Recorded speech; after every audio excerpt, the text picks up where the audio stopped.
Katatapos lang ng tawag tungkol sa isang malubhang aksidente nang magmadaling pumunta sa ospital ang misis, ngunit bigla siyang pinahinto ng isang nurse at bumulong. Huwag kang pumasok. Bitag ito. Ilang minuto lang matapos magtago, nanlumo siya nang makita ang taong inaakalang nasa bingit ng kamatayan na lumabas ng operating room na ganap na malusog. Bakit isang pekeng operasyon ang isinagawa? At sino ang tunay na planong ihiga sa mesa kinabukasan? Isang magandang at mapagpalang araw po sa inyong lahat. Mga minamahal naming taga-subaybay, narito na naman po ang inyong lingkod upang samahan kayo sa isang panibagong paglalakbay ng puso. Isang kwentong susubok sa tatag ng ating damdamin. Gaano mo nga ba kakilala ang taong pinangakuan mo ng habambuhay? Paano kung ang mismong kamay na inaasahan mong sasalo sa'yo sa bawat pagbagsak, ang siya palang unti-unting magtutulak sa'yo sa bangin ng kasinungalingan at panganib? Halina't pakinggan natin ang kwento ni Eliana. Ang samyo ng bagong timplang kape at ng mainit na sinangag ang unang bumati kay Eliana pagkagising niya. Dahan-dahan siyang bumangon, napangiti nang makita ang asawa niyang si Marco na abala sa paghahanda ng kanilang agahan. Isang bagay na bihirang mangyari dahil sa dami ng trabaho nito. "Good morning, my love," bati ni Marco. Isang matamis na ngiti ang sumilay sa kanyang mga labi. Lumapit ito at hinalikan siya sa noo. "Nauna na akong nagluto. Alam kong napagod ka kahapon sa pag-aasikaso ng mga dokumento ko." "Salamat, mahal," sagot ni Eliana at niyakap ng mahigpit ang asawa. Sa loob ng 5 taon nilang pagsasama, ang mga ganitong sandali ang nagsisilbing kayamanan para sa kanya. Ang init ng yakap ni Marco, ang pamilyar na amoy nito, ito ang kanyang mundo. Habang kumakain sila, hinawakan ni Marco ang kanyang kamay. "May sorpresa ako sa'yo. Nag-book na ako ng flight natin papuntang Palawan para sa anniversary natin sa susunod na buwan. Tayong dalawa lang. It's time for us to relax." Isang ningning ng tuwa ang gumuhit sa mga mata ni Eliana. Matagal na niyang pangarap iyon. "Talaga, mahal? Paano ang trabaho mo?"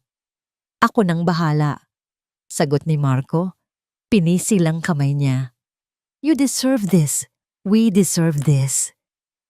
Pagkatapos ng agahan, nagpaalam si Marco para pumasok sa opisina. Hinatid siya ni Eliana hanggang sa may pinto, gaya ng lagi niyang ginagawa. "Mag-ingat ka sa pagmamaneho, mahal. Tumawag ka pag nasa opisina ka na." "I will. I love you," sabi ni Marco at hinalikan siyang muli bago pumasok sa kanyang sasakyan. Pinanood ni Eliana ang pag-alis ng kotse hanggang sa mawala ito sa kanto. Isang ngiti pa rin ang nakapaskil sa kanyang mukha.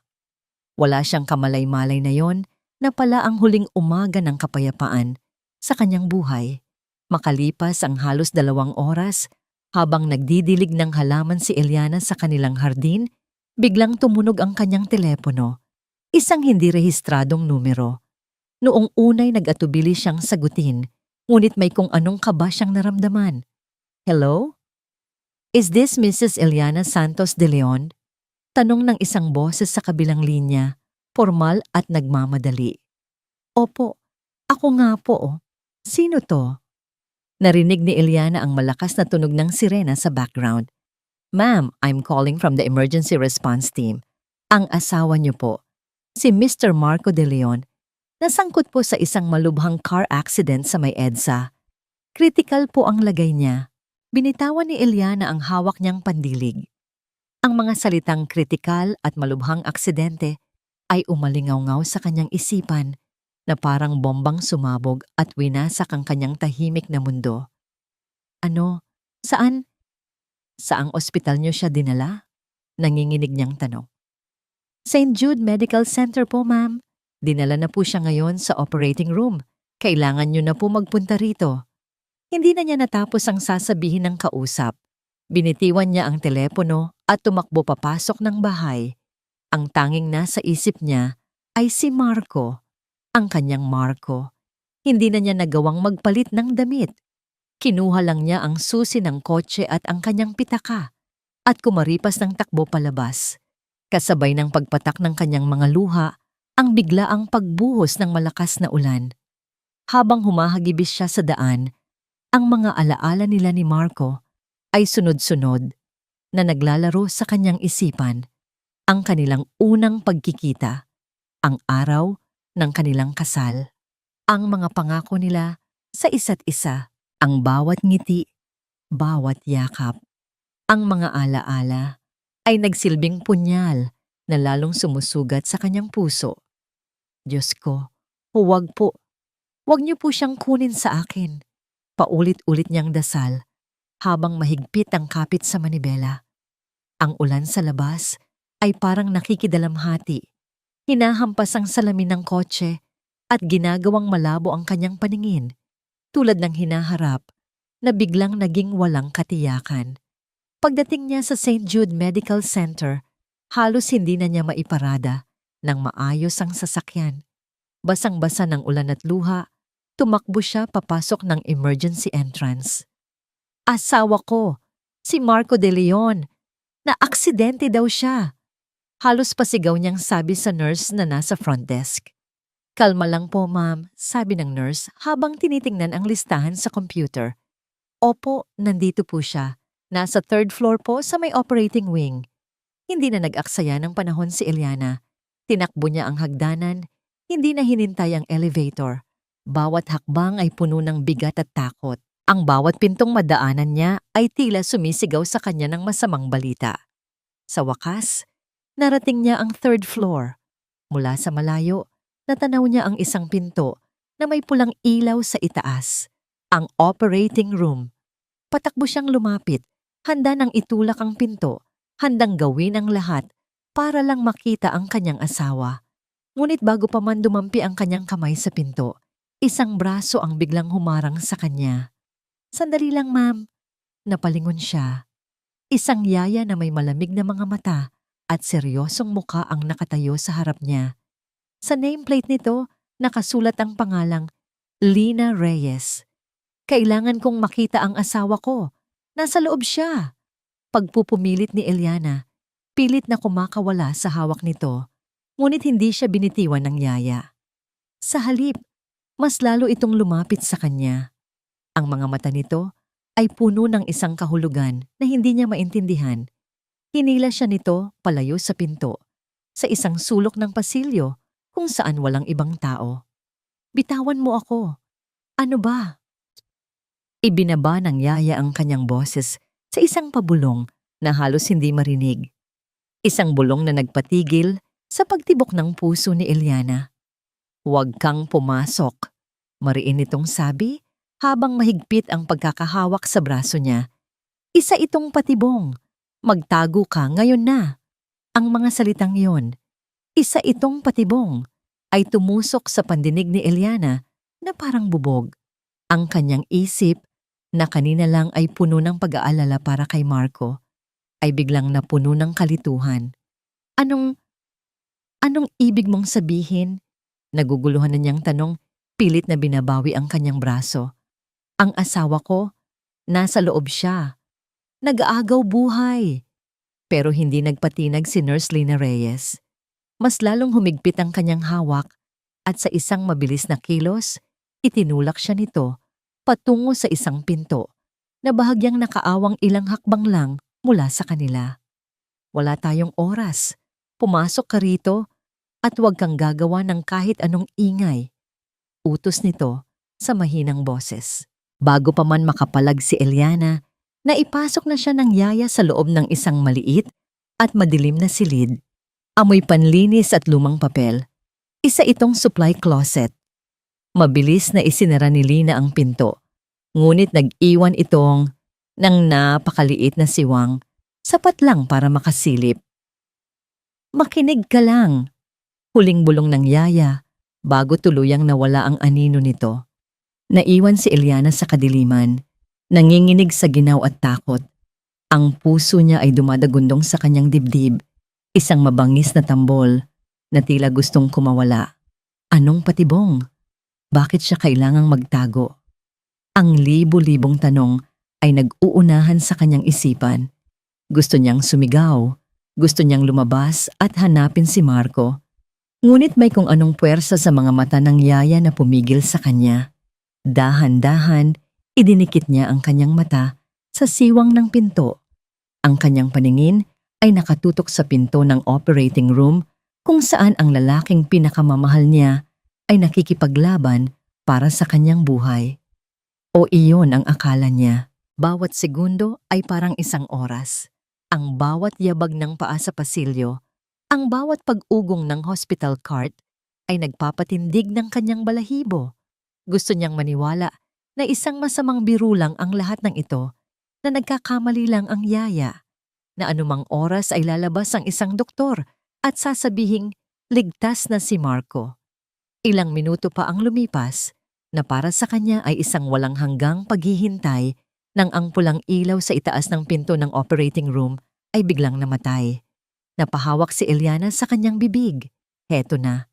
Ito na ang sandaling magpapasya ng kanyang kapalaran. Pinigil niya ang kanyang paghinga. Bumukas ang pinto.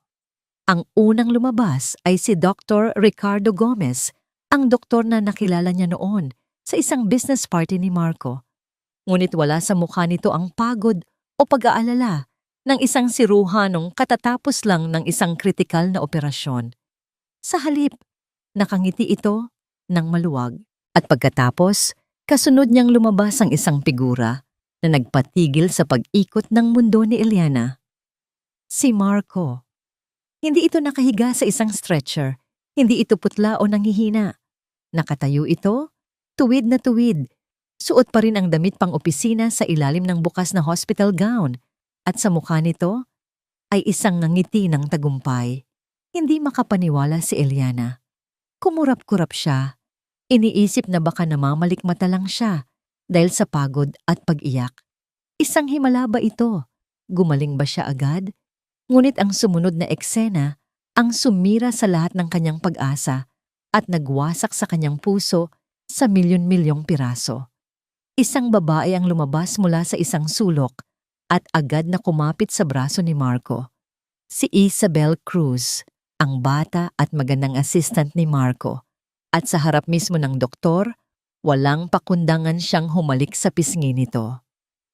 "Ang galing-galing mo talaga, mahal," malanding sabi ni Isabel habang nakatingin kay Marco na puno ng paghanga. "Everything went according to plan," mayabang na sagot ni Marco at tinapik sa balikat si Dr. Gomez. "Salamat sa tulong mo, Doc.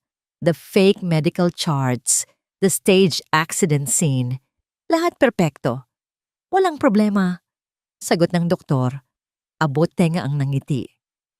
"Basta't siguraduhin niyo lang na mapupunta sa akin ang aking bahagi kapag nakuha na ninyo ang pera. Ngayon, ang kailangan na lang natin ay ang grand finale." Narinig ni Eliana ang halakhak ni Isabel, isang tunog na kay tamis pakinggan noon. Ngunit ngayon ay parang lason sa kanyang pandinig. "Ang malungkot na pagpanaw ng asawa mo dahil sa post-surgery complications," sabi ni Isabel, may diin sa bawat salita. Kawawang Eliana. Masyado siyang mapagmahal, masyadong mapagtiwala. Sa puntong iyon, napasalampak si Eliana sa sahig. Tinakpan niya ang kanyang bibig ng dalawang kamay upang pigilan ang isang sigaw ng sakit at pagtataksil na gustong kumawala mula sa kaibuturan ng kanyang kaluluwa. Ang hangin ay tila naubos sa kanyang baga. Ang bawat salitang naririnig niya ay isang punyal na paulit-ulit na itinarak sa kanyang likod. Si Marco ang kanyang Marco, ang lalaking pinaglaanan niya ng kanyang buhay, ay plinanong patayin siya. "Huwag kayong mag-alala," narinig niyang sabi ni Marco. Ang boses nito ay malamig at walang anumang emosyon. Isang malaking life insurance policy. Kapag pirmado na niya ang huling dokumento para sa medical expenses ko, madali na lang ang lahat. Ibibigay ko sa kanya ang huling gamot na magpapatulog sa kanya ng habang buhay. Ang kanilang mga halakhak ay umalingaw-ngaw sa tahimik na pasilyo. Isang demonyong musika na hinding-hindi na mabubura sa isipan ni Eliana. Pinanood niya silang tatlo na maglakad palayo, masaya at kampante, na parang katatapos lang nilang pag-usapan ng isang negosyo at hindi ang pagkitil sa isang buhay. Naiwan si Eliana sa kadiliman ng silid, basag, wasak at durog. Ang mga luhang kaninay para sa pag-aalala ay naging luha ng matinding pighati at galit. Ang pagmamahal na minsan niyang naramdaman ay napalitan ng isang malalim na sugat na hindi niya alam kung paano pa maghihilom. Niyakap niya ang kanyang mga tuhod, ang kanyang buong katawan ay nanginginig sa hindi mapigilang mga hikbi. Nasa gitna siya ng kanyang pagdadalamhati nang bigla siyang natigilan, isang tunog, isang mahinang kaluskos mula sa labas ng pinto. Itinaas niya ang kanyang ulo, pinunasan ang kanyang mga luha. Ang kanyang paghinga ay muling napigil, ngunit sa pagkakataong ito, dahil sa purong takot, isang anino ang tumakip sa maliit na siwang ng pinto.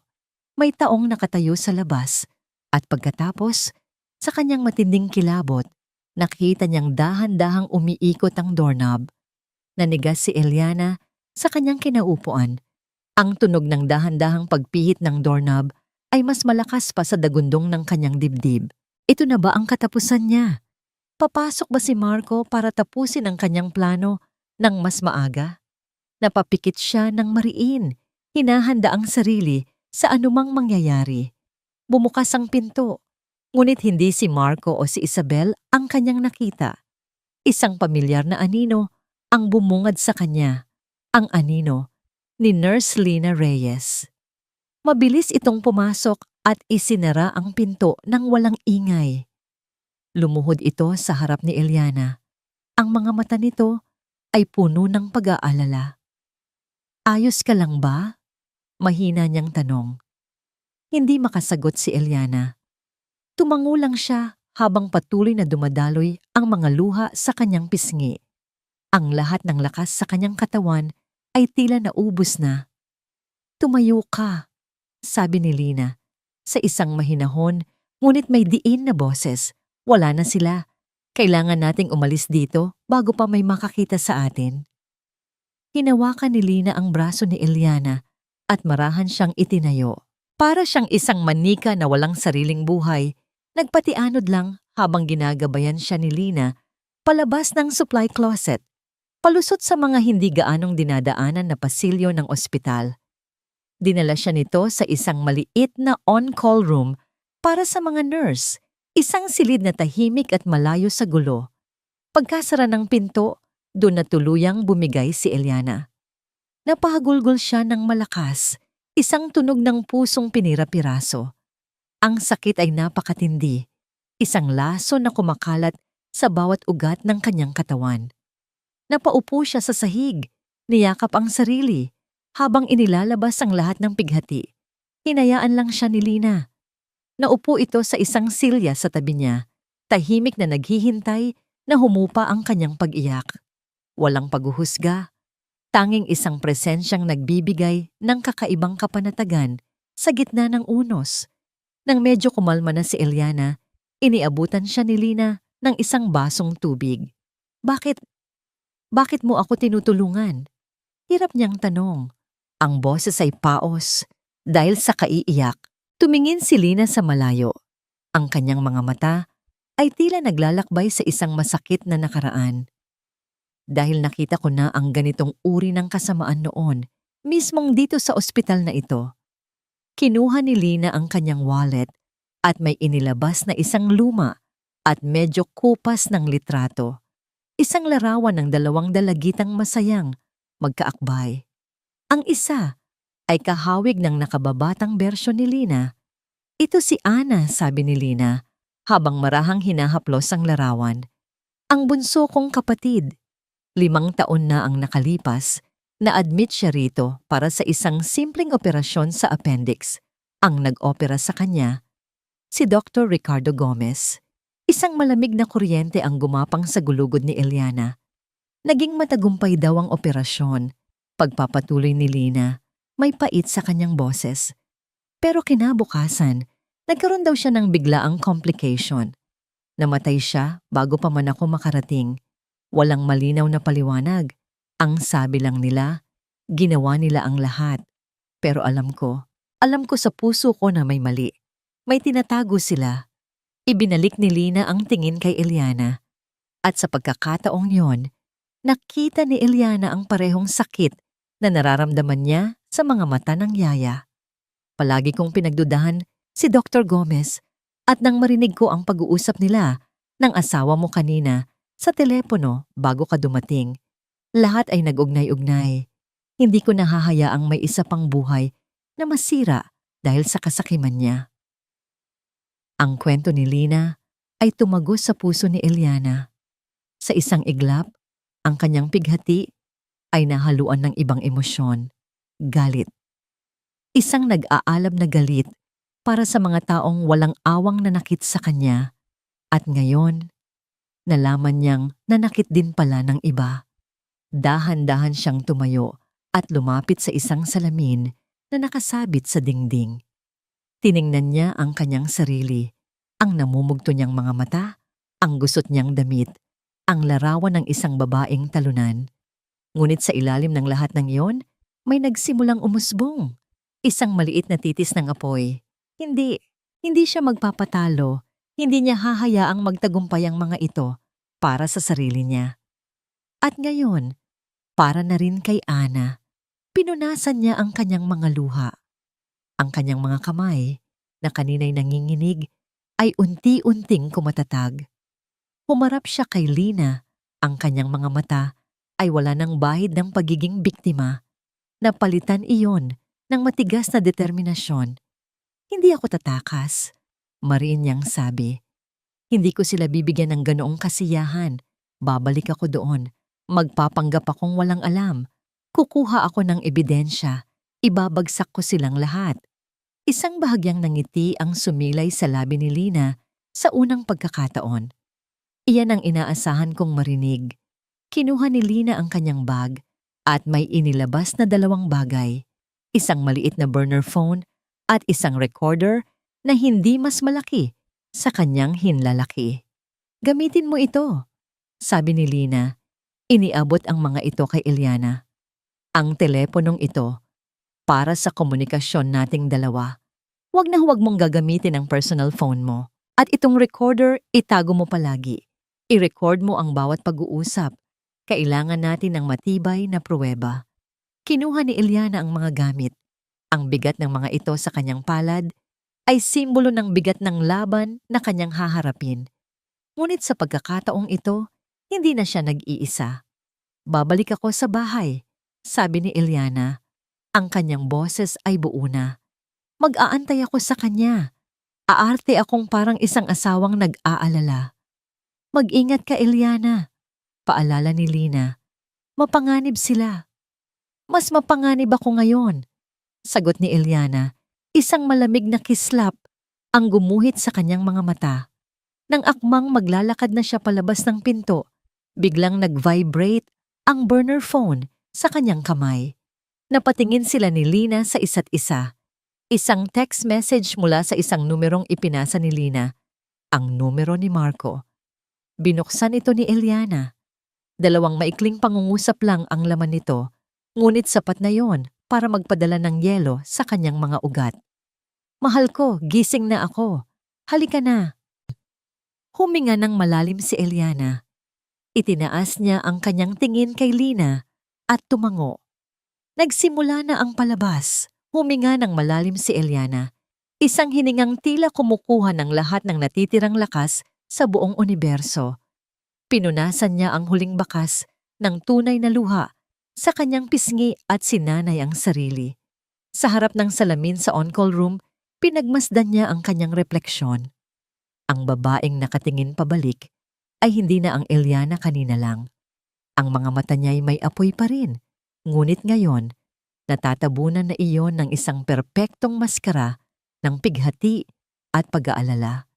Inayos niya ang kanyang buhok, sinadyang mag-iwan ng ilang hibla na magulo para magmukhang haggard.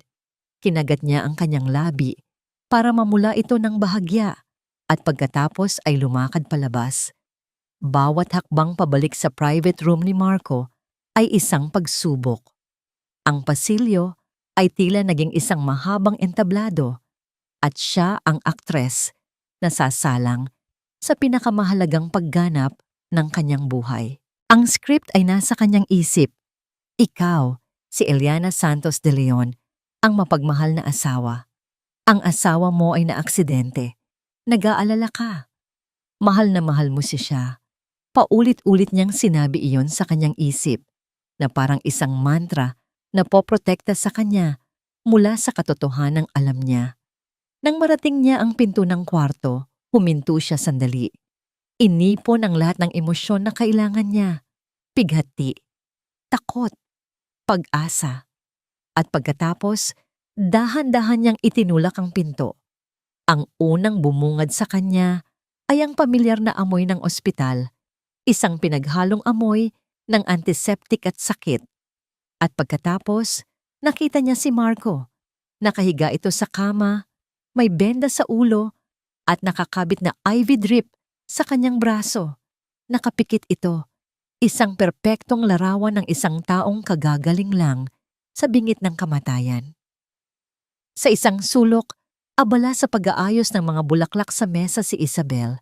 Sa isang iglap, ang lahat ng galit at sakit na naramdaman ni Eliana ay bumalik. Gusto niyang sumugod, hindi para yakapin ang asawa, kundi para sampalin ito, para isigaw ang lahat ng kasinungalingan nito. Ngunit pinigilan niya ang kanyang sarili, inalala niya ang kanyang misyon. Marco? Nabasag ang kanyang boses, isang perpektong pagganap. Dahan-dahang iminulat ni Marco ang kanyang mga mata. Nang makita siya, isang nanghihinang ngiti ang sumilay sa mga labi nito. Mahal. Tumakbo si Eliana papalapit sa kama. Ang bawat hakbang ay mabigat, na tila lumulusong siya sa kumunoy. Hinawakan niya ang kamay ni Marco. Ang balat nito, na dating nagbibigay sa kanya ng kapanatagan, ngayon ay parang balat ng ahas, malamig at mapanlinlang. Ngunit pinilit niyang higpitan ang hawak dito. Marco, Diyos ko, akala ko. Hindi na niya itinuloy.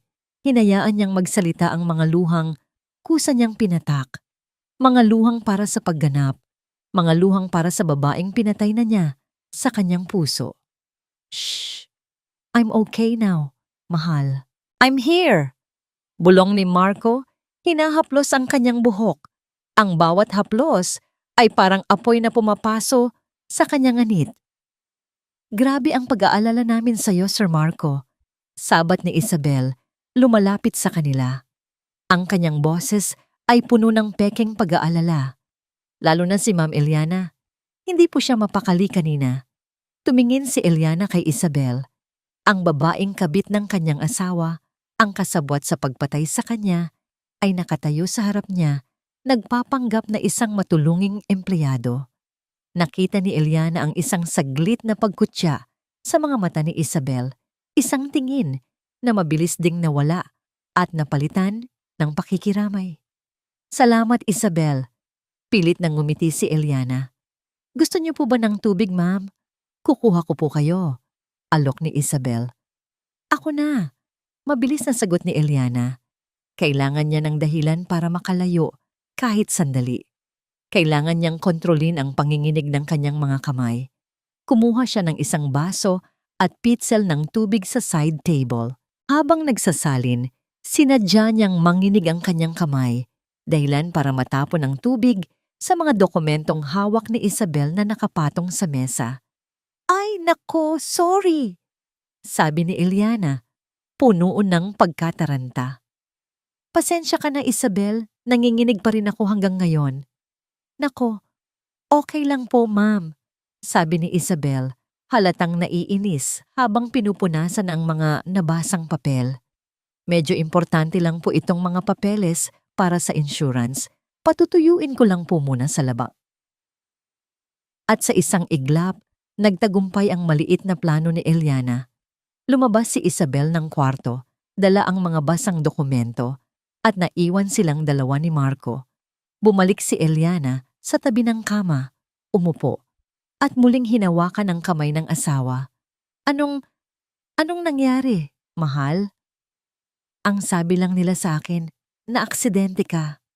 Huminga ng malalim si Marco na parang hirap na hirap. May isang truck, biglang lumiko sa lane ko. Sinubukan kong umiwas pero huli na ang lahat. Ang huli kong naaalala ay ang tunog ng nababasag na salamin. Pagkatapos, wala na. Nagpapasalamat ako sa Diyos at ginising niya pa ako. Nakinig si Eliana sa bawat salitang lumalabas sa bibig nito. Ang bawat kasinungalingan ay parang maliliit na karayom na tumutusok sa kanyang pandinig. Ang galing niyang umarte. Ang galing-galing nilang lahat. Habang pinupunasan niya ng panyo ang pawis sa noo nito, ang tanging gusto niya ay idiin ang kanyang mga daliri hanggang sa masakal ito. Ang mahalaga, ligtas ka na ngayon, bulong niya.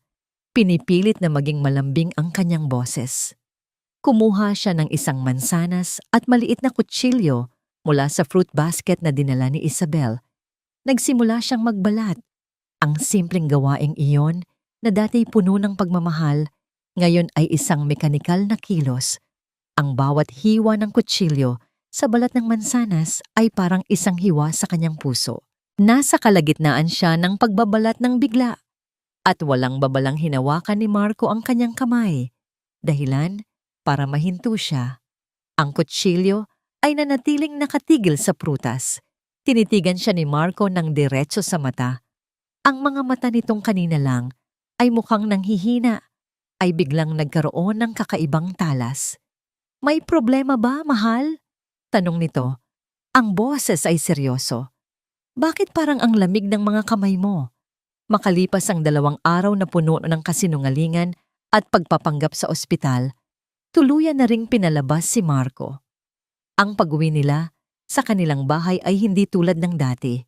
Walang kagalakan, walang ginhawa. Para kay Eliana, ang bahay na minsan niyang tinuring na paraiso ay isa na ngayong kulungan. Isang magandang kulungan kung saan kasama niya ang berdugong nagbabalat kayong asawa.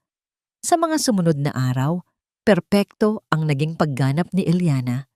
Inalagaan niya si Marco na parang isang tunay na may sakit. Hinahandaan niya ito ng pagkain, tinutulungang maglakad, at pinakikinggan ang mga walang katapusang kwento nito tungkol sa milagrosong pagkaligtas niya. Ngunit sa bawat pagngiti niya, sa bawat paghaplos, ay may nakatagong yelo. Nagmamasid siya, nag-aabang ng tamang pagkakataon. Ang pagkakataong yon ay dumating isang gabi, 3 araw matapos makauwi ni Marco. Nakahiga si Eliana sa tabi ni Marco, pinakikiramdaman ang paghinga nito. Bawat paghinga ni Marco ay parang isang paalala ng kanyang pagtataksil. Pinikit niya ang kanyang mga mata at nagkunwaring tulog. Hinintay na lumalim ang gabi at maging mahimbing ang tulog ng kanyang asawa. Nang marinig na niya ang banayad na paghilik nito, alam na niyang oras na para kumilos. Dahan-dahan na parang isang magnanakaw sa sarili niyang pamamahay, bumangon si Eliana mula sa kama. Bawat galaw niya ay kalkulado. Bawat paghakbang sa sahig ay maingat, iniiwasan ang mga bahaging umuugong. Ang target niya, ang pribadong opisina ni Marco sa ibaba. Nang marating niya ang pinto ng opisina, naramdaman niya ang malamig na kaba sa kanyang sikmura. Ngunit isinantabi niya ito.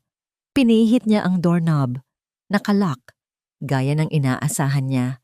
Ngunit alam niya kung saan itinatago ni Marco ang duplicate na susi. Kinuha niya ito mula sa ilalim ng isang maliit na paso sa tabi ng pinto at binuksan ito nang walang ingay. Sa loob, ang tanging liwanag ay mula sa buwan na sumisilip sa bintana. Ang opisina, na dating lugar ng tagumpay para kay Marco, ngayon ay tila isang silid ng ebidensya para kay Eliana.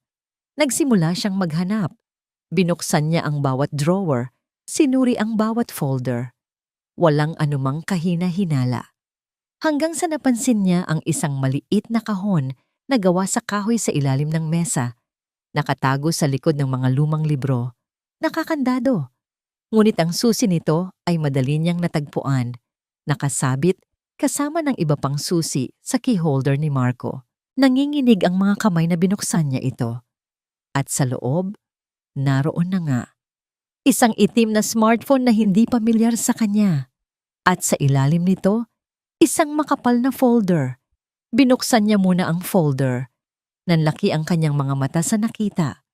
Ito ang life insurance policy na pinapirmahan sa kanya ni Marco. 2 buwan na ang nakakaraan. Ang sabi nito'y para raw sa kinabukasan nila. Hindi na niya ito binasa noon. Buo ang tiwala sa asawa. Ngayon, malinaw na nakasulat sa harap niya ang halaga, 50 million pesos. At siya, si Eliana, ang sole beneficiary. Ang kanyang pirma sa ibaba ay parang isang hatol ng kamatayan. Isinara niya ang folder at kinuha ang telepono. Pag-on niya, humingi ito ng password. Sinubukan niya ang birthday ni Marco. Mali. Ang anniversary nila. Mali. Ang pangalan niya. Mali. Napaisip siya. At isang masakit na ideya ang pumasok sa kanyang isipan. Si Isabel. Gamit ang sariling telepono, mabilis niyang hinanap ang profile ni Isabel sa social media. Nakita niya ang birthday nito. August 28. Dahan-dahan niyang tinipa ang mga numero. 0828. Nag-unlock ang telepono. Isang mapait na ngiti ang gumuhit sa kanyang labi. Kahit sa password nito, traidor pa rin si Marco. Binuksan niya ang message inbox at doon, tumambad sa kanya ang buong katotohanan. Daan-daang mensahe sa pagitan ni Marco at Isabel, puno ng mga salitang mahal at miss na kita. Mga planong magtanan pagkatapos makuha ang pera. May mga mensahe rin mula sa mga loan shark, naniningil, nagbabanta na idadamay ang pamilya ni Marco kapag hindi ito nakabayad. Iyon pala ang dahilan. Hindi lang kasakiman, desperasyon. Kinuha niya ang burner phone na bigay ni Lina at mabilis na kinuhanan ng litrato ang lahat. Ang bawat mensahe, ang bawat pahina ng insurance policy. Bawat pag-click ng camera ay parang isang pako na ibinabaon niya sa kabaong ng mga kasinungalingan ni Marco. Nasa kalagitnaan siya ng pagpapadala ng mga litrato kay Lina nang bigla siyang mapatigil. Isang kalabog mula sa itaas. Ang mahinang tunog ng pagbukas ng pinto ng kanilang kwarto. Agad na kumilos si Eliana. Mabilis niyang isinilid ang telepono at folder pabalik sa kahon, ikinandado ito at itinulak pabalik sa ilalim ng mesa.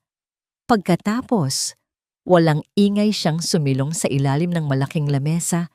Sa likod ng makapal na kurtina ng bintana, pinipigilan ang kanyang paghinga. Narinig niya ang mga yabag sa hagdanan. Pababa, papalapit. Sumilip siya mula sa siwang ng kurtina. Nakita niya ang mga paa ni Marco na dumaan sa tapat ng opisina at nagtuloy sa kusina. Ang liwanag mula sa bukas na ref ay tumama sa pasilyo. Narinig niya ang pag-inom nito ng tubig. Ang bawat segundo ay tila isang pagtitiis. Pagkatapos ng ilang sandali, narinig niyang nagsara ang ref at ang mga yabag ay muling bumalik. Pataas. Nakahinga siya nang maluwag nang mawala na ang mga yabag sa itaas. Muntik na. Mabilis siyang lumabas sa kanyang pinagtataguan, dala ang burner phone. Kailangan na niyang matapos ito. Kinuha niya ang huling litrato, isang close-up ng pirma niya sa policy, at mabilis na isinend kay Lina. Agad na nag-reply si Lina. Okay, natanggap ko. Mag-ingat ka. Nakahinga na sana siya ng maluwag, ngunit narinig niya muli ang mga yabag, pabalik. At sa pagkakataong ito, huminto ito sa tapat mismo ng pinto ng opisina. Napatingin si Eliana sa burner phone na hawak pa rin niya sa kanyang nanginginig na kamay. Huli na para itago ito. Huli na ang lahat. Masakit ang bawat paghinga ni Marco. Ramdam pa rin niya ang kirot sa kanyang sikmura, ang naiwang alaala ng malakas na suntok na tinanggap niya ilang oras lang ang nakalilipas. Nakatigil ang kanyang sasakyan sa gilid ng kalsada habang malakas ang buhos ng ulan sa labas. Pero mas malakas ang bagyo sa loob ng kanyang isipan. Sariwa pa sa kanyang alaala ang nangyari kanina sa madilim na eskinita, ang malamig na bakal ng balisong ni Boss Alex na dumampi sa kanyang leeg. Ang banta nito na hindi lang pera ang kukunin sa kanya kapag hindi siya nakabayad sa loob ng 1 linggo, kundi pati na rin ang kanyang buhay. 1 linggo, Marco. Ang bulong ng demonyo sa kanyang tainga. 1 linggo. Napahampas siya sa manibela. Galit, takot, desperasyon. Naghahalo-halo ang mga ito, bumubuo ng isang nakalalasong kemikal sa kanyang utak. Bumukas ang pinto sa passenger seat at pumasok si Isabel, basang-basa ng ulan at halatang iritable. Kanina pa ako naghihintay sa coffee shop, Marco. Bakit ba ang tagal? Natigilan si Isabel nang makita ang pasa sa gilid ng labi ni Marco at ang pamumutla nito. Anong nangyari sa'yo? Si Boss Alex, maikling sagot ni Marco habang nanginginig ang mga kamay na sinisindihan ang sigarilyo. Pinatulan na nila ako. Ubos na ang pasensya nila, Isabel. Kailangan na nila ang pera. Tumingin si Isabel sa kanya, hindi na may pag-aalala, kundi may halong inis at pagmamadali. Sinasabi ko na nga ba, masyado kasing mabagal ang kilos mo kung nakinig ka lang sa akin noong una pa. Tapos na sana ito. Huwag mo akong sermonan, sigaw ni Marco, dahilan para mapapitlag si Isabel. Hindi mo alam kung anong pakiramdam na may nakatutok na patalim sa leeg mo. Bumuntong hininga si Isabel at hinawakan ang braso ni Marco. Pinalambot niya ang kanyang boses, ginagamit ang sandatang alam niyang tatalab sa lalaki. Marco, makinig ka. Ginagawa natin ito para sa atin, para sa future natin. Gusto mo bang mamatay ng dahil lang sa utang? O gusto mong mabuhay ng parang hari kasama ako? Tinitigan siya ni Marco. Ang mga salita ni Isabel ay parang musika na humahaplos sa kanyang ego at kasakiman. Anong gagawin natin? Tanong ni Marco. Tila isang batang naghahanap ng direksyon. Ngumiti si Isabel, isang nganang ngiting walang init. Simple lang. Tapusin na natin ang paghihirap ni Eliana ngayong gabi. Dumiretso sila sa klinika ni Dr. Gomez. Sarado na ito sa publiko, pero naghihintay ang doktor sa kanila sa likod na pinto. Ang opisina ay amoy alcohol at gamot, malamig at walang buhay. Handa na ba? Tanong ni Marco agad pagkapasok. Tumango si Dr. Gomez. Binuksan nito ang isang locked cabinet at inilabas ang isang maliit na glass vial na naglalaman ng malinaw na likido. Walang label, walang tatak. Ito ang solusyon, sabi ng doktor, habang iniikot ang vial sa kanyang mga daliri. Isang patak lang, wala nang mararamdaman. 5 patak, at titigil ang puso niya sa loob ng 1 oras. Ang maganda dito, kapag na-autopsy siya, lalabas lang na inatake siya sa puso. Isang common complication sa mga taong nasa ilalim ng matinding stress. Kinuha ni Marco ang vial. Napakagaan nito, pero parang pasan niya ang mundo sa bigat ng laman nito. Ito na, wala nang atrasan. Siguraduhin mong walang matitirang bakas. Paalala ni Isabel. Dapat magmukhang natural. Dapat magmukhang aksidente. Huwag kayong mag-alala, sagot ni Marco. Ibinulsa ang lason. Ang kanyang takot kanina ay unti-unting napapalitan ng isang madilim na determinasyon. Kung ito lang ang paraan para makalaya siya sa mga utang, gagawin niya. Pag-uwi niya sa bahay, tahimik ang paligid. Ang ilaw sa sala ay nakabukas pa at naabutan niya si Eliana na nakaupo sa sofa, nagbabasa ng libro. Nang makita siya nito, agad itong tumayo at lumapit. Mahal, bakit ngayon ka lang? Tanong ni Eliana. Ang boses nito ay puno ng pag-aalala. Napansin nito ang pasa sa kanyang labi. Diyos ko, anong nangyari sa mukha mo? Wala to, pagsisinungaling ni Marco. Umiiwas ng tingin. May muntik lang akong mabangga kanina. Nagkainitan ng ulo, pero naayos na. Hinawakan ni Eliana ang kanyang pisngi. Tinititigan siya ng malalim. Sa isang saglit kinabahan si Marco. May alam ba siya? May napapansin ba siya? Pero ang nakita lang niya sa mga mata ng asawa ay ang pamilyar na pagmamahal at katangahan na lagi niyang inaabuso. Magpahinga ka na, malambing na sabi ni Eliana. Ipaghahanda kita ng damit. Habang paakyat si Eliana, naiwan si Marco sa kusina. Ito na ang pagkakataon. Nagpakulo siya ng tubig. Kumuha siya ng 2 tasa. Nagtimpla siya ng chamomile tea, ang paborito ni Eliana pampatulog. Habang hinihintay niyang kumulo ang tubig, pinanood niya ang asawa mula sa malayo. Nakita niya itong inaayos ang kama, pinapagan ang mga unan. Napakabuti nitong asawa. Napaka-perfect. At iyon mismo ang dahilan kung bakit kailangan na nitong mawala. Masyado itong malinis para sa mundong ginagalawan niya ngayon. Sorry, Eliana. Bulong niya sa hangin, bagamat wala siyang naramdamang pagsisisi. Kailangan lang talaga. Kinuha niya ang maliit na vial mula sa kanyang bulsa. Nanginginig ng bahagya ang kanyang kamay, hindi dahil sa takot, kundi sa adrenaline. Binuksan niya ito at itinapat sa tasa ni Eliana. 1, 2, 3, 4, 5. 5 patak ng kamatayan ang humalo sa mainit na tsa. Hinalo niya ito gamit ang kutsarita. Kling, kling, kling. Ang tunog ng kutsara sa porselana ay parang kampana ng simbahan sa isang libing.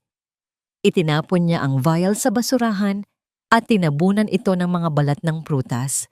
Huminga siya ng malalim. Inaayos ang kanyang maskara. Ibinalik niya ang mukha ng mapagmahal na asawa. Dinala niya ang tray paakyat sa kwarto. Naabutan niyang nakaupo na si Eliana sa gilid ng kama. Mukhang pagod. Ipinagtimpla kita ng tea, mahal, sabi ni Marco na may pinakamatamis ng ngiti. Pamparelax, para makatulog ka ng mahimbing. Iniabot niya ang tasa kay Eliana. Tinanggap ito ni Eliana. Ang init ng tasa ay lumipat sa mga palad nito. Tinitigan ni Marco ang bawat galaw ng asawa. Ang pag-angat ng tasa, ang paglapit nito sa mga labi ni Eliana. Ang usok na sumasayaw sa pagitan nila. Salamat, Marco, sabi ni Eliana at tumingin sa kanya. Ngumiti si Marco habang ang kamay niya sa likod ay nakakuyom ng mahigpit. Sige na, inumin mo na. Masarap yan habang mainit. Hawak ni Eliana ang tasa. Ang init nito ay gumagapang sa kanyang mga palad. Isang init na kabaligtaran ng yelong bumabalot sa kanyang puso. Tinitigan niya ang tsaa. Ang samyo ng chamomile ay pamilyar at dapat sana'y nakakakalma. Ngunit ngayon, ito ang amoy ng kamatayan. Bago pa man iabot ni Marco ang tray, habang ito'y naglalakad papasok ng kwarto, mabilis na nag-vibrate ang burner phone sa bulsa ng duster ni Eliana. Isang mensahe mula kay Lina. Mag-ingat ka sa anumang ibibigay niya sa'yo. Ang maikling mensaheng iyon ang naghanda sa kanya. Alam niyang ito na ang gabing kikilos si Marco. Kaya't habang ito'y nasa kusina, kumilos na rin siya. Mabilis siyang nagtimpla ng sarili niyang tasa ng chamomile tea at maingat itong itinago sa ilalim ng isang maliit na side table sa tabi ng sofa na tatakpan ng isang magazine. Salamat, Marco, sabi ni Eliana. Tinatanggap ang tasa mula sa asawa. Ang kanyang ngiti ay perpektong naglalarawan ng isang mapagmahal na asawa. Ngunit ang kanyang mga mata ay matalas na nagmamasid sa bawat galaw ng lalaki. Umupo siya sa sofa, habang si Marco naman ay umupo sa tapat niya, hawak ang sariling tasa, naghihintay. Isang lobo na nag-aabang sa kanyang biktima. Inumin mo na, mahal, sabi ni Marco. Pampakalma yan. Itinaas ni Eliana ang tasa. Kunwari hihigupin ito, ngunit bago pa man dumampi ito sa kanyang labi, sinadya niyang mabitawan ang panyong nakapatong sa kanyang hita. Nahulog ito sa sahig, malapit sa side table kung nasaan ang ligtas na tsa. Naku, Bulalas niya, puno ng pagkainis sa sarili. Ang clumsy ko talaga. Yumuko siya para pulutin ang panyo. Sa sandaling iyon, nawala siya sa direktang paningin ni Marco. At sa isang mabilis, ngunit tiyak na kilos na paulit-ulit niyang inensayo sa kanyang isipan, ipinagpalit niya ang tasang may lason sa tasang ligtas na nakatago. Pag-angat niya, hawak na niya ang tamang tasa. Ang lahat ng iyon ay nangyari sa loob lamang ng 3 segundo. "Okay ka lang?" tanong ni Marco. "Oo, medyo nahihilo lang siguro sa pagod," sagot ni Eliana. At sa pagkakataong ito, uminom na siya mula sa tasa. Ang lasa ay pamilyar, ngunit ang bawat paglagok ay isang pag-arte. Pinanood siya ni Marco ng maigi. Nakita ni Eliana ang pananabik sa mga mata nito, ang kasabikan ng isang mananalo. Kaya't binigyan niya ito ng palabas na gusto nito. Pagkatapos ng ilang minuto, hinawakan niya ang kanyang sentido. "Marco, parang umiikot ang paningin ko." "Ganyan talaga yan minsan. Mahal, epekto siguro ng stress," sabi ni Marco. Ang boses ay puno ng pekeng pag-aalala. "Ubusin mo na yan, makakatulong yan." Muli siyang uminom, at pagkatapos ay mas pinalala niya ang pag-arte. Bahagya siyang gumewang sa kanyang pagkakaupo. "Kailangan ko na atang mahiga. Pakiramdam ko, babagsak ako." Samantala, sa isang madilim na sulok ng parking lot ng St. Jude Medical Center, kinakausap ni Lina ang isang matandang lalaki na nagtatrabaho sa record section, si Mang Tony. "Lina, delikado itong pinapagawa mo sa akin," nanginginig na sabi ni Mang Tony. "Kapag nalaman ito ni Dr. Gomez, mawawalan ako ng trabaho. Baka kung ano pa ang gawin niya sa akin." "Mas delikado ang ginawa niya sa kapatid ko, Mang Tony," mariing sagot ni Lina. Inilapag niya sa hood ng kotse ang isang sobre. "Naalala mo ba ang kaso ni Ana Reyes 5 taon na ang nakalipas? Ikaw ang nag-file ng death certificate niya. Ikaw din ang nagtago ng totoong resulta ng autopsy bago ito pinalitan ni Dr. Gomez." Namutla si Mang Tony. "Hindi ko alam ang sinasabi mo." "Huwag na tayong maglokohan," sabi ni Lina. Ang boses ay matalas na parang kutsilyo. "May kopya ako ng CCTV logbook noong gabing iyon. Ikaw at si Dr. Gomez lang ang pumasok sa records room. Tulungan mo ako at kakalimutan ko ang lahat ng ito. Ibigay mo sa akin ang totoong file ni Ana at ang pekeng medical records na ginawa niyo para kay Marco De Leon. Gawin mo at ililigtas mo hindi lang ang sarili mo, kundi pati na rin ang isang inosenteng buhay na nasa panganib ngayon." Tinitigan ni Mang Tony si Lina. Nakita niya sa mga mata nito ang determinasyon at ang sakit ng nakaraan. Pagkatapos ng ilang sandaling pag-aalinlangan, dahan-dahan itong tumango. "Magkita tayo bukas ng umaga. Ihahanda ko na." Pabalik sa bahay ng mga De Leon, nagpasya si Eliana na oras na para sa huling eksena. Dahan-dahan siyang tumayo, hinayaan ang sarili na mawalan ng balanse at napahawak sa balikat ni Marco para sa suporta. "Mahal, hindi ko na kaya," hirap niyang sabi. Parang pinipiga ang dibdib ko. Aakyat na ako sa kwarto. "Sige mahal, i-relax mo lang ang sarili mo," sabi ni Marco. Tinutulungan siyang maglakad patungo sa hagdanan. Ang bawat paghawak nito sa kanya ay parang paghawak ng isang demonyo. Ngunit tiniis niya. Bawat hakbang paakyat sa hagdanan ay isang tagumpay. Nang marating nila ang pinto ng kwarto, humiwalay siya sa pagkakahawak ni Marco. "Kaya ko na rito," sabi niya. "Magpapahinga lang ako." Pumasok siya sa kwarto at isinara ang pinto. At ang unang-una niyang ginawa, nang walang pag-aalinlangan, ay ang pagpihit sa lock. Click! Ang tunog na yon, ang pinakamatamis na musikang narinig niya sa buong buhay niya. Isang tunog ng pansamantalang kaligtasan. Napasandal siya sa pinto, at doon na bumuhos ang lahat ng pinigilan niyang emosyon. Ang kanyang mga binti ay nanghina, at napaupo siya sa sahig.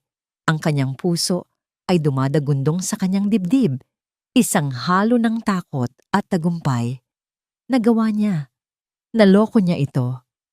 Ngunit ang kanyang kapayapaan ay panandalian lamang. Narinig niya ang mga yabag ni Marco papalapit sa pinto.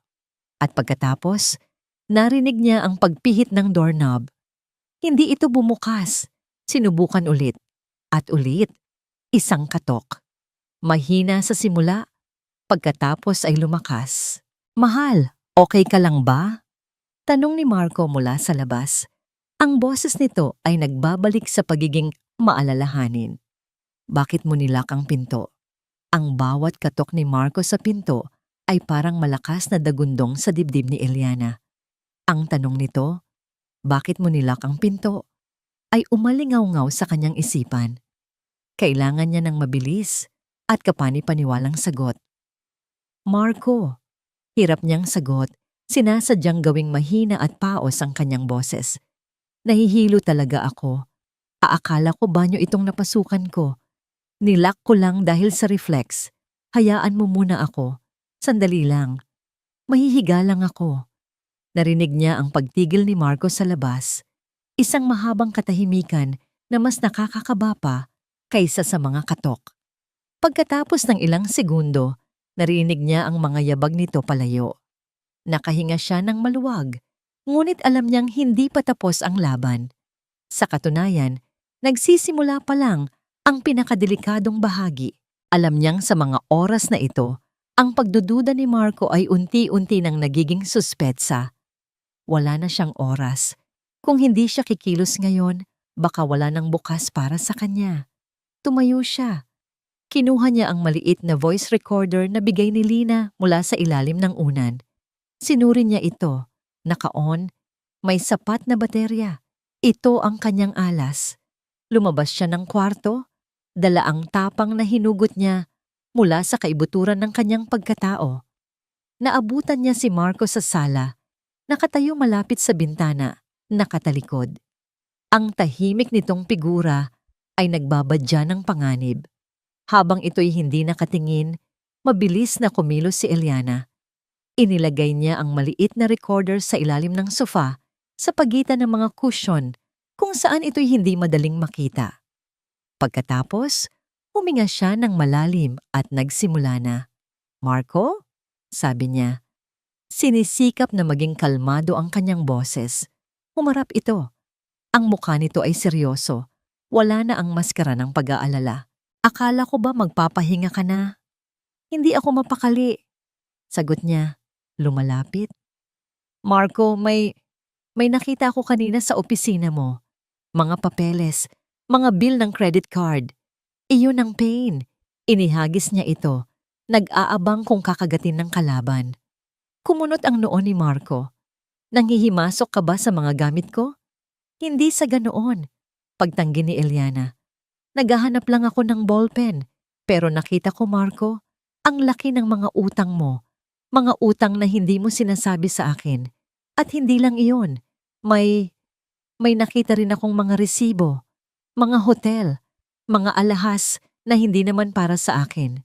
Dito na nagsimulang magbago ang ekspresyon ni Marco. Mula sa pagtataka, napalitan ito ng galit. Lumapit ito sa kanya.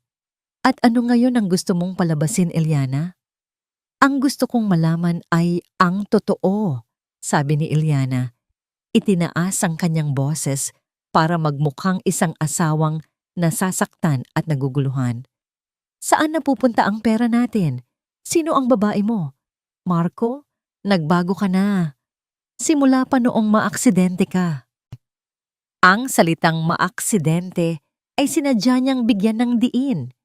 At doon na tuluyang nawala ang kontrol ni Marco.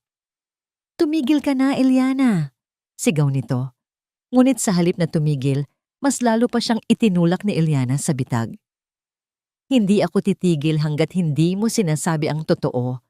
May kinalaman ba ito sa insurance? Sa malaking pera na makukuha kapag may nangyaring masama sa akin?" Sa puntong yun, tumunog ang telepono ni Marco na nasa ibabaw ng mesa. Tumatawag si Isabel. Nang walang pag-aalinlangan, sinagot ito ni Marco at inilagay sa loudspeaker. "Marco, ano na? Kamusta na dyan?" Tanong ng boses ni Isabel. puno ng pananabik. Isabel, mamaya ka na tumawag. Pabulong na sigaw ni Marco, ngunit narinig na ni Eliana. Kaya pala ang bilis niyang pumunta sa ospital. Kaya pala lagi siyang nandito. Siya, hindi ba? Si Isabel ang kabit mo. Bakit, may problema ba? Matapang na sagot ni Isabel. Mula sa kabilang linya, halatang narinig ang sigaw ni Eliana. Oh, kami na ni Marco. At wala ka nang magagawa doon. Masyado kang tanga, Eliana. Hindi mo ba nakikita? Isa ka lang hadlang sa mga pangarap namin. Tama si Isabel. Dagdag ni Marco. Ang kanyang muka ay puno na ng puot. Ang lahat ng pagpapanggap ay nawala na. Ang lumabas na ngayon ay ang tunay na halimaw na nagtatago sa ilalim ng maskara. Pagod na ako sa pagiging mabait na asawa mo. Pagod na ako sa buhay na ito. Ang kailangan ko ay ang pera. At ang tanging paraan para makuha iyon. Lumapit siya ng tuluyan. Ang kanyang mga mata ay nanlilisik. Ayang mawala ka na. Oo, dapat ka nang mamatay para makuha na namin ang pera. Sigaw niya at ang bawat salita, bawat pag-amin ay malinaw na nai-record ng maliit na aparato sa ilalim ng sofa. Iyon na, nakuha na niya. Pagkatapos isigaw iyon, tila natauhan si Marco. Nakita niya ang isang kakaibang nangiti sa mga labi ni Eliana. Isang nangiting hindi ng takot, kundi ng tagumpay. Dahan-dahang umatras si Eliana, ang kanyang mga mata ay hindi inaalis sa asawa. Nang makakuha ng sapat na distansya, mabilis siyang yumuko at kinuha ang recorder mula sa sofa. Nakita yon ni Marco. Ang pagbabago sa mukha nito ay mabilis. Mula sa galit, papunta sa pagkabigla at sa huli, sa purong kilabot. Naunawaan na nito ang lahat. Ano yang hawak mo? Gumaralgal ang boses nito. Itinuturo ang recorder sa kamay ni Eliana. Ngunit hindi na sumagot si Eliana. Ngumiti lang siya at mahigpit na hinawakan ang kanyang ebidensya. Ang nangiti ng tagumpay sa mga labi ni Eliana ay mabilis na naglaho nang makita niya ang pagbabago sa anyo ni Marco. Ang pagkagulat sa mga mata nito ay napalitan ng isang primordial na galit, isang hitsura ng isang hayop na nasukol at handang pumatay para makatakas. Akin na yan, umungol si Marco. Bago pa man makakilos si Eliana para tumakbo, sumugod na ito. Hindi na ito ang asawa niyang nagpapanggap na may sakit. Ito ang desperadong lalaking kinakatakutan niya. Itinulak siya nito ng malakas, dahilan para mawalan siya ng balanse at bumagsak sa sahig. Ang kanyang ulo ay bahagyang tumama sa gilid ng coffee table at isang saglit na pagkahilo ang kanyang naramdaman. Ngunit hindi niya binitiwan ang recorder. Iginilid niya ang kanyang katawan, niyakap ang maliit na aparato na parang ito ang kanyang sariling anak. Ito ang kanyang buhay. Ito ang kanyang hustisya. Dumagan si Marcos sa kanya. Ang bigat nito ay halos hindi niya makaya. Ang amoy ng alak at takot mula sa hininga nito ay tumatama sa kanyang mukha. Bitawan mo yan, Eliana. Huwag mo akong subukan. Hindi! Sigaw niya pabalik habang nagpupumiglas. Kinagat niya ang braso nito. Kinamot ang mukha nito. Ginawa ang lahat para makawala. Ngunit mas malakas si Marco. Hinawakan nito ang kanyang kamay na may hawak ng recorder at pilit na iwinaksi ang kanyang mga daliri. Isa-isa. Bumigay ang kanyang mga daliri sa sakit. Hindi! Hindi niya pwedeng makuha ito. Sigaw ng kanyang isipan. Ngunit ang kanyang lakas ay paubos na. Sa isang huling malakas na pagpilipit, nabitiwan niya ang recorder. Tumalsik ito sa sahig na gawa sa matigas na kahoy. Mabilis itong dinampot ni Marco. Tiningnan niya ito na parang isang napakaliit, ngunit nakamamatay na ahas. Pagkatapos, tumingin siya kay Eliana na nakahandusay pa rin sa sahig at isang demonyong nangiti ang gumuhit sa kanyang labi. Gusto mo ng ebidensya? Tanong nito. Heto ang ebidensya mo. Ibinagsak niya ang recorder sa sahig at walang awang tinapakan. Isang malutong na tunog ng pag-crack ng plastic. Hindi pa ito nakontento. Muli niya itong tinapakan. Iniikot ang kanyang sapatos. Dinudurog ito hanggang sa maging maliliit na piraso ng itim na basura.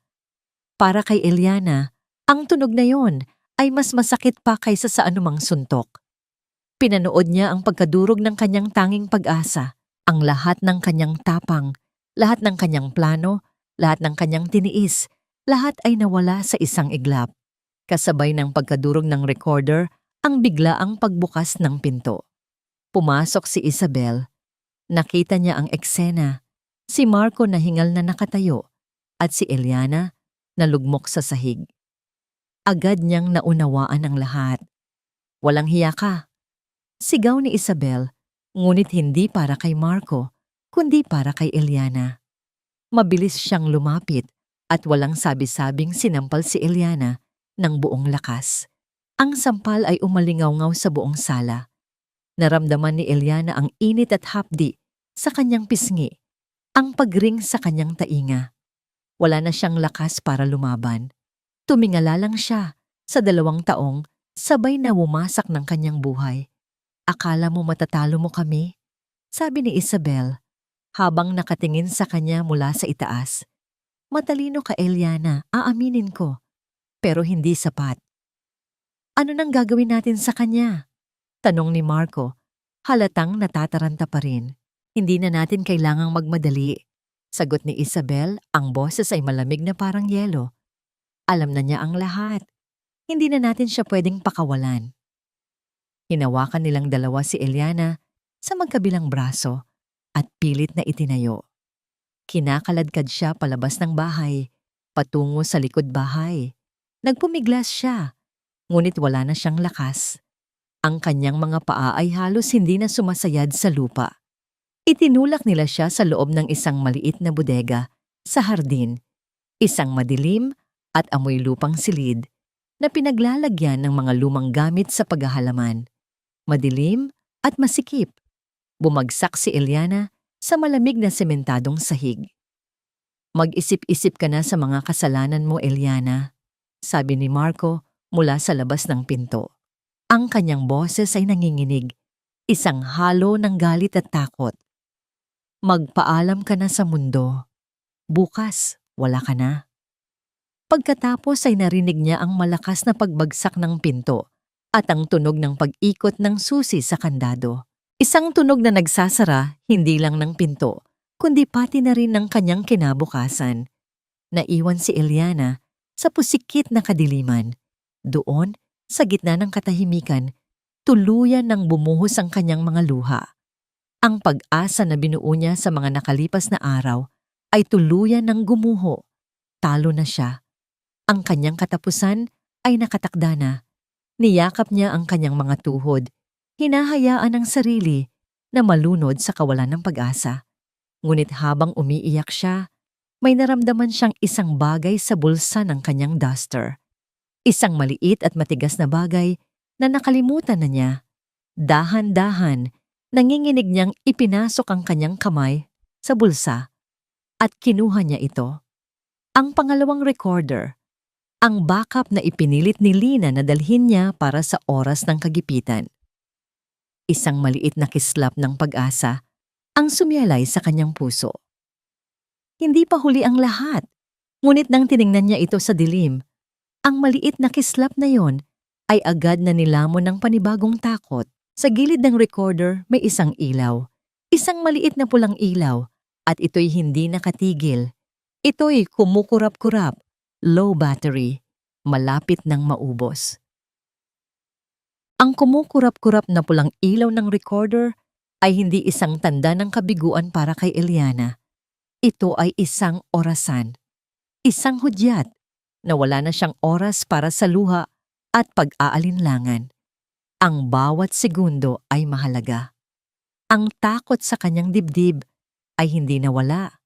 Ngunit ngayon, nilalamon na ito ng isang mas malakas na emosyon. Ang determinasyong mabuhay.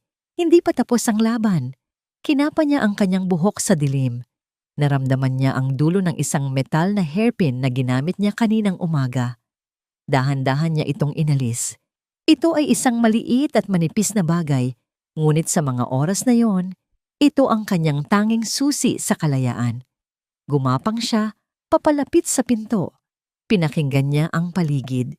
Tanging ang lagaslas ng mahinang ulan sa labas ang kanyang naririnig. Malamang ay nasa loob na ng bahay sina Marco at Isabel, nagdiriwang, inaakalang tapos na ang lahat. Nanginginig ang kanyang mga kamay habang ipinapasok niya ang dulo ng hairpin sa keyhole ng lumang kandado. Ang tunog ng metal sa metal ay tila napakalakas sa katahimikan ng bodega. Una, wala siyang maramdaman. Paulit-ulit niyang sinubukan. Ginagaya ang mga napapanood niya sa pelikula. Pinapakiramdaman ang bawat paggalaw sa loob ng mekanismo. Frustration started to creep in, but she pushed it away. Huwag kang bibitiw, Eliana. Pagkatapos ng ilang subok na tila walang katapusan, isang mahinang tunog ang kanyang narinig. Click. Ang pinakamatamis na tunog na narinig niya sa buong buhay niya. Dahan-dahan at walang ingay niyang pinihit ang doorknob.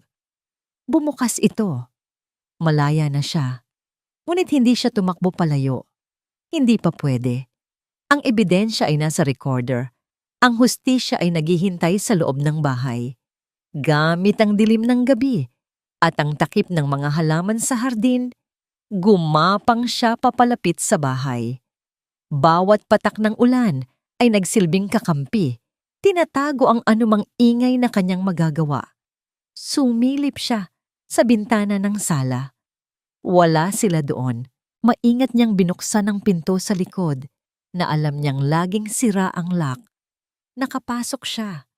Ang bahay ay tahimik. Masyadong tahimik. Kinuha niya ang burner phone mula sa kanyang bulsa. Nanginginig ang kanyang mga daliri habang binubuksan niya ang tracking app na itinuro sa kanya ni Lina. Isang pindot lang. Activated. Pagkatapos, nag-type siya ng isang salita sa pre-composed message para kay Lina. Ngayon na. Pagka-send, itinago niya ang telepono sa ilalim ng isang paso, malapit sa pinto, kung saan patuloy itong magpapadala ng signal. Ngayon, kailangan niya ng panlaban. Hindi na siya magiging biktima. Napako ang kanyang tingin sa isang malaki at mabigat na florerang gawa sa porselana na nakapatong sa isang mesa. Isang regalong natanggap nila sa kanilang kasal. Kinuha niya ito. Ang bigat nito sa kanyang mga kamay ay nagbigay sa kanya ng kakaibang lakas. Pumwesto siya sa isang madilim na sulok ng sala, sa likod ng makapal na kurtina, at naghintay. Hindi nagtagal, narinig niya ang pagbukas ng pinto ng bodega. Narinig niya ang malutong na pagmumura ni Marco nang matuklasan nitong wala na siya. Narinig niya ang mabilis nitong mga yabag pabalik sa bahay. Bumukas ang pinto ng sala ng malakas. Pumasok si Marco. Ang mukha ay puno ng galit na hindi pa niya nakikita kailanman. "Saan ka nagpunta, aso?" Sigaw nito. Ang mga mata ay naglilibot sa paligid. At mula sa dilim, lumabas si Eliana. "Nagtatapos ng laban." Sagot niya. Ang boses ay malamig at matatag. Natigilan si Marco nang makita siya, lalo na nang makita nito ang florerang hawak niya. Ngunit ang pagkagulat nito ay agad na napalitan ng tawa. Isang tawang puno ng pang-iinsulto. "Talaga? Yan ang panlaban mo? Isang florera? Ito ang sisira sa'yo," sagot ni Eliana. Sumugod si Marco. Mabilis, mabanggis. Inaasahan na ni Eliana ito. Umiwas siya at ibinato ang florera, hindi sa ulo ni Marco, kundi sa sahig sa pagitan nila. Crack! Nabasag ang florera sa libo-libong piraso. Ang tubig at mga bulaklak ay kumalat sa makintab na sahig. Natigilan si Marco, naguluhan sa ginawa niya. At sa sandaling iyon ng kanyang pag-aalinlangan, sumugod si Eliana, hindi para umatake, kundi para tumakbo papalayo. Ngunit nahabol siya ni Marco, hinawakan siya nito sa buhok at isinandal ng malakas sa pader. At pagkatapos, ang mga kamay nito ay lumipat sa kanyang leeg. Naramdaman ni Eliana ang paghigpit ng mga daliri ni Marco. Ang hangin ay unti-unting nawawala sa kanyang mga baga. Nagdidilim ang kanyang paningin. Nagpupumigla siya. Kinakalmot ang mga braso nito. Sinisipa ang mga binti. Ngunit ang desperasyon ay nagbigay dito ng hindi pangkaraniwang lakas. Dito ka na magtatapos, umungol si Marco habang mas lalong hinihigpitan ang sakal. Sa gitna ng pagkawala ng kanyang malay, naisip niya si Lina, naisip niya si Ana. Hindi siya pwedeng mamatay ng ganito. Ginamit niya ang lahat ng natitira niyang lakas para itaas ang kanyang tuhod at sipain ng buong puwersa ang pagitan ng mga hita ni Marco. Napadaing ito sa sakit at bahagyang lumuwag ang hawak. Iyon lang ang kailangan ni Iliana. Nakahinga siya. At sa sandaling iyon, isang malakas na tunog ang yumanig sa buong bahay. Crash! Ang pinto sa harapan ay sapilitang binuksan. Mga pulis. Sumugod sila papasok. May mga dalang baril at flashlight. Natulala si Marco. Sa kanyang pagkataranta, binitiwan niya si Iliana at sinubukang tumakbo. Ngunit sa kanyang pagmamadali, tumapak siya sa basang sahig, sa tubig na mula sa nabasag na plorera. Nawalan siya ng balanse. Ang kanyang mga paa ay dumulas at sa isang nakakakilabot na slow motion, nakita ni Iliana ang pagbagsak ni Marco. Ang likod ng ulo nito ay tumama ng buong lakas sa matulis na kanto ng kanilang marmol na coffee table. Thid, isang tunog na buo, isang tunog na pinal, katahimikan, natahimik ang lahat. Ang mga pulis ay natigilan. Si Iliana ay napasandal sa pader, habol ang kanyang hininga. Nakahandusay si Marco sa sahig, hindi gumagalaw. Ang kanyang mga mata ay bukas, nakatitig sa kawalan. Sa gitna ng gulo, pumasok ang dalawa pang pulis. Karga-karga si Isabel at Dr. Gomez na parehong nakaposas na. Ang gulo, ang mga sigaw, ang mga kumikislap na ilaw ng pulis. Lahat ay parang isang panaginip kay Iliana. Nakatingin lang siya sa katawan ng kanyang asawa. Walang tuwa, walang galit, walang tagumpay. Tanging isang nakabibiminging katahimikan at isang malamig na pakiramdam ng kawalan. Lumipas ang ilang araw na parang isang mahabang, malabong panaginip para kay Iliana. Ang bawat umaga ay ginugol niya sa police station. Paulit-ulit na isinasalaysay ang mga pangyayari mula sa tawag sa telepono hanggang sa huling pagbagsak ni Marco. Ang voice recorder na may kumukurap-kurap na pulang ilaw ay naging pangunahing ebidensya. Ito kasama ang mga pekeng dokumento na nakuha ni Lina mula kay Mang Tony at ang testimonya mismo ng matanda ang nagsara sa kaso. Sa istasyon, nalaman niyang sina Isabel at Dr. Gomez ay walang tigil sa pagsisisihan. Isinisi ni Isabel ang lahat kay Marco, sinasabing ito ang nagplano ng lahat at siya'y nadala lamang sa pag-ibig. Si Dr. Gomez naman, nang malaman na may matibay na ebidensya laban sa kanya, hindi lang sa kaso ni Iliana, kundi pati na rin sa kaso ni Ana Reyes, ay agad na umamin at nakipagtulungan sa mga pulis sa pag-asang mapapababa ang kanyang sentensya. Ang kanilang alyansa na binuo sa kasakiman at kasinungalingan ay gumuho na parang isang kastilyong buhangin. Isang hapon, pagkatapos ng isa na namang mahabang interogasyon, naupo sina Iliana at Lina sa isang maliit na coffee shop malapit sa istasyon.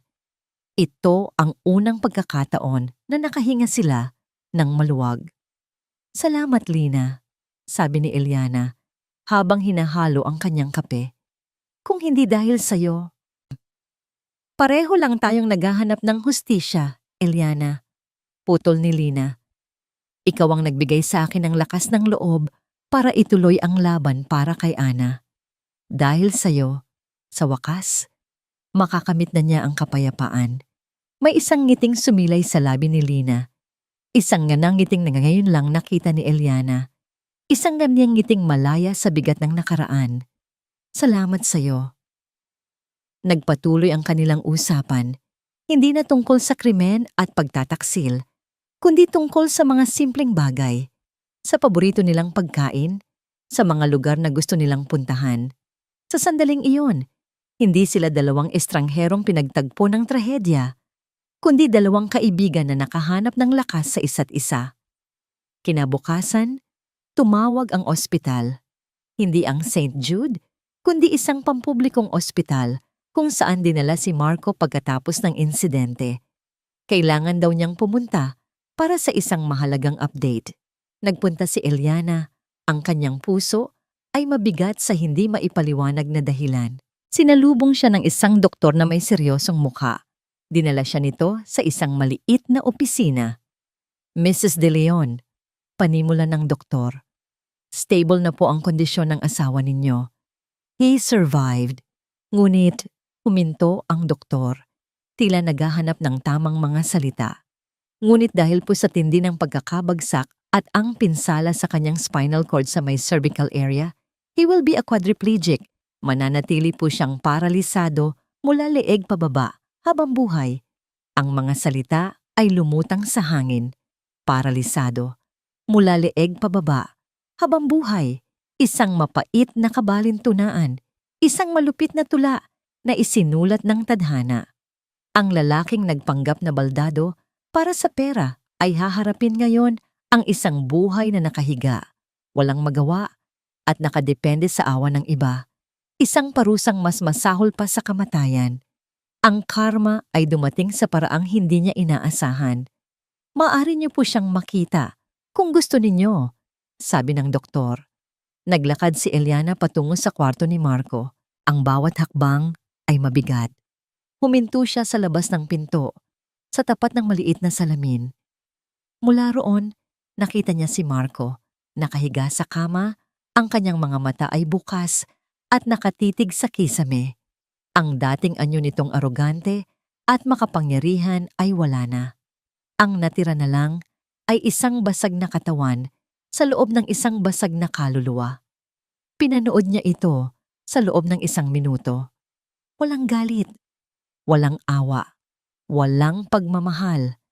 Tanging isang pakiramdam ng pagtatapos. Hindi na siya pumasok.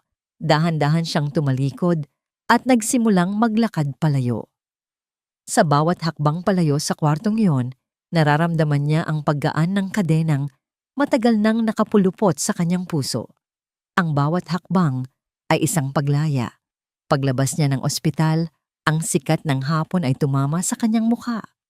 Mainit. Totoo. Isang pangako ng bagong simula. Habang naglalakad siya sa pasilyo, biglang tumunog ang kanyang telepono. Isang numerong hindi niya kilala, ngunit sinagot niya ito. Hello, Mrs. Eliana De Leon? Tanong ng isang boses. This is Attorney Reyes, your legal counsel. Ah, yes, attorney.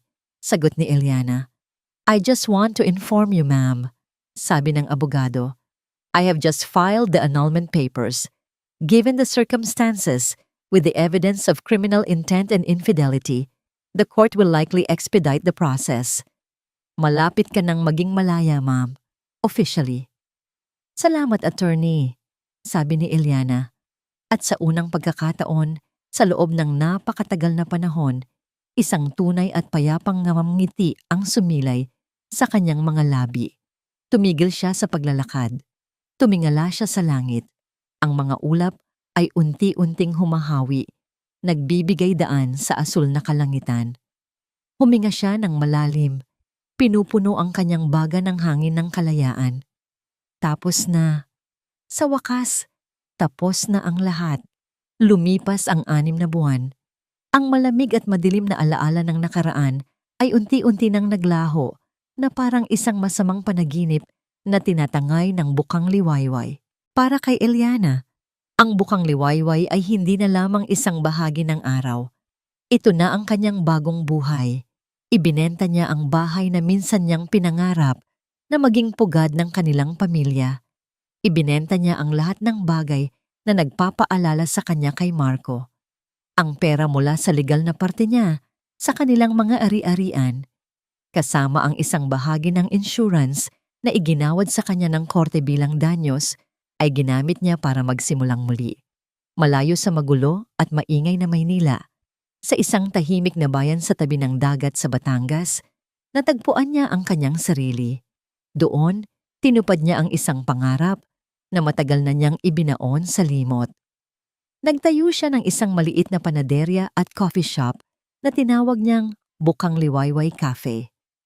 Ang samyo ng bagong lutong pandesal at ensaymada at ang amoy ng bagong timplang kapeng barako ang bumabati sa kanya tuwing umaga. Hindi na ang amoy ng takot o kasinungalingan. Ang kanyang maliit na cafe ay naging paboritong tambayan ng mga lokal.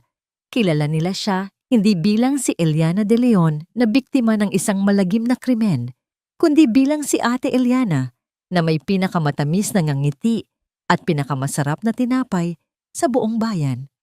Isang hapon, habang abala siya sa pagmamasa ng harina, isang kartero ang nag-abot sa kanya ng isang sulat. Galing ito kay Lina.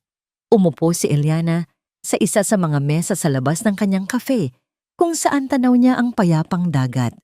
Binuksan niya ang sobre. Sa loob, may isang liham at isang litrato. Ang litrato ay ang lumang larawan ni Lina at ng kapatid nitong si Ana. Masaya at walang muwang. Sa liham, ikinuwento ni Lina na tinanggap na niya ang alok na maging head nurse sa isang probinsyal na ospital sa kanilang bayan. Umuwi na ako, Eliana. Sulat nito. Dahil sa'yo, sa wakas, kaya ko nang umuwi ng walang bigat sa dibdib. Nagsimula na rin akong mag-aral ng abogasya sa gabi. Gusto kong tulungan ang mga taong tulad natin. Salamat sa lahat.